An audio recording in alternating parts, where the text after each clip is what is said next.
1, 2, 3.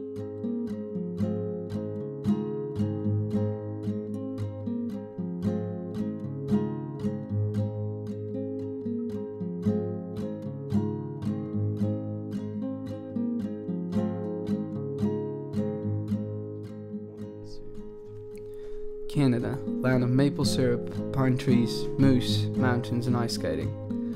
And this is not all there is to find in the wonderful country that is Canada, because Canada also houses Calgary. Originally just a small settlement in Canada, Calgary blossomed after the Canadian Pacific Railway reached it in 1883. Now, Calgary is the third largest municipality in Canada with over 1 million inhabitants.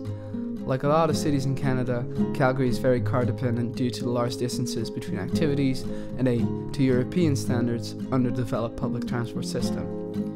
The city houses major infrastructure connections such as the Trans-Canadian Highway and the before-mentioned Canadian Pacific Railway. These large pieces of infrastructure work as barriers to several modes of transportation, such as bicycles and buses, adding to the car dependency of Calgary. Calgary is made up out of a central business district, or CBD, and suburbs of various shapes and sizes based around this economic centre. This is also where the problems of Calgary's suburbs become apparent, because the city is so monocentric and the CBD employs so many of the men and women of Calgary who live in the suburbs. The distances from home to people's jobs have become problematic. It's not just Calgary as a whole that's monocentric though. The suburbs follow the example of Calgary as a whole, keeping all activities, stores, and other facilities in one place, rather than spreading them equally in the suburb. These distances are also a barrier for modes of transportation other than the car. Consequently, car use around these facilities has become extremely high. Cycling and walking are completely outbranded by cars in the suburbs and have been for some time. Because of this, investments in bicycle and pedestrian infrastructure has been minimal, causing the effect to strengthen in a vicious cycle. To summarize, people work at the CBD, have to travel relatively long for their groceries and other supplies, and in their own suburb, car use is so high that cycling and walking aren't even considered. So what do people do in their suburbs? Sleep? There's a definite lack of facilities and activities in the suburbs of Calgary. Fun things for people to do within walking and cycling distance. We're about to change that. Well, I felt fine with you there, to be aligned with you there. I follow the lines through your hair, and I will form to you again. A three-stage plan, or three-stage rocket, was envisioned to help Calgary's suburbs become the modern, livable, and multimodal residential areas they are desired to become. The three proposed stages are, simply put, 1. Activities, 2. Facilitation, 3. Connection. The first stage of the vision is for Calgary to build upon the foundation of community and identity so clearly present in Calgary's suburbs and strengthen it at the same time. Calgary will have to expand on existing activities, events, and enterprises already present in the suburbs and add new ones by simulating individual entrepreneurs and associations. What would these activities, events, and enterprises be, you ask? Well, this could vary from a fundraiser organized by a church organization, a student-organized event as part of a school project, community grocery stores, a community barber, or a community newspaper store. Getting people within the suburb involved and excited about these events will cause them to feel more connected to their suburb, and eventually the events, activities, and enterprises will not need to be stimulated by government anymore, but driven by the community itself. For the second stage, Calgary will have to facilitate these events, activities, and new enterprises in various locations around the suburbs. Because the activities will not be centered in one place, but will instead be spread out, the distance from one's house to the nearest event, activity, or enterprise will be lessened considerably. The focus of the vision isn't just on temporary and one-off events, which means Calgary will have to facilitate permanent and recurring events or enterprises as well as one-off and temporary events. There are a lot of innovative concepts on temporary and semi-permanent facilities. By adopting these concepts, normally ordinary streets, parks, and even parking lots can be transformed into extraordinary places of community. These placemaking concepts are at the heart of the second stage of the three-step plan, because not only do they facilitate the before-mentioned events, enterprises, and facilities, but they also enhance the livability of an area. The effect of a special container facility on a public space can be enormous. For permanent activities like a community barber, local grocery store, or a graphic design agency, housing will be similar to the other activities at first. They might start their enterprise in one of the container buildings, and if the concept proves viable, they could move to a more permanent facility.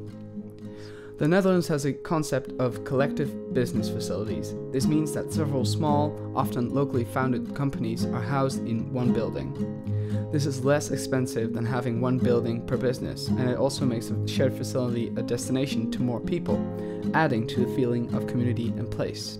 These shared business facilities would ideally be located near TOD stations to increase accessibility from other suburbs and to stimulate multimodal or chain transportation.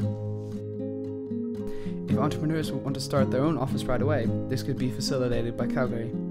The plan is to communicate the idea to the suburbs that if Calgary sees a reasonable chance of a business concept succeeding, they could offer people property at a reduced price. This will stimulate more entrepreneurs to think more thoroughly about that dream they always had to own their own business, and also give them the chance to do so. The third stage of our three-stage rocket is a connection between the events, activities, and enterprises set up in the first two stages. The new activity centers around the suburbs and their placemaking qualities will attract people and therefore mobility. The distances between one's house and the nearest activity is expected to become significantly smaller than it is right now. This is a big chance for modes of transportation other than the car. Bicycle lanes like London's supercycle highways, broad pavement, and placemaking will pull it all together and stimulate people to cycle and walk more often.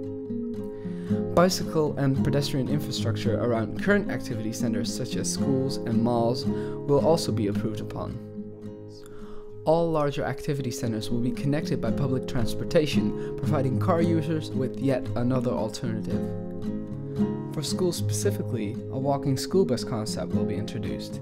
This will familiarize children to walking and also make the area around the school safer for cyclists and pedestrians, as car use will decrease if people do not have to drop their child off at school. In suburbs with TOD stations, cycle hire could be introduced to stimulate cycling. Cycle hire is a concept successfully used in different cities around the world. London's current mayor, Boris Johnson, is a big advocate of cycling, and his cycle hire program is a big success. People pick up their bicycle from a cycle hire docking station and start their journey from there. When they finish their journey, they can choose to put their bicycle in any cycle hire docking station they want. This means that people do not have to go back exactly the way they came, and this provides flexibility to the concept. Well, I felt fine with you there, to be aligned with you there. I follow the lines through your hair, and I will form to you again. In order to make this three-stage rocket a success, almost all residents will need to participate. A tool to achieve this high level of participation is marketing, specifically umbrella marketing. The umbrella would combine different marketed projects within Calgary's suburbs. One of these projects is a community contest. A contest to determine which suburb has made the most progress toward becoming more livable, organizing more activities, becoming less car-oriented, or achieving a greater spread of activities within their suburb instead of the traditional monocentricity.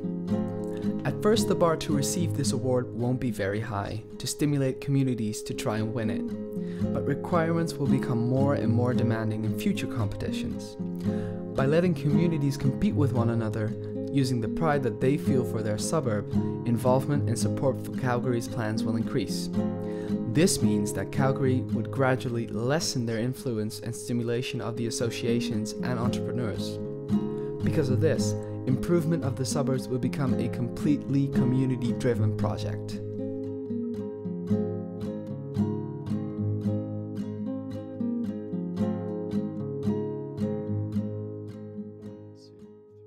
Well, I felt fine with you there, to be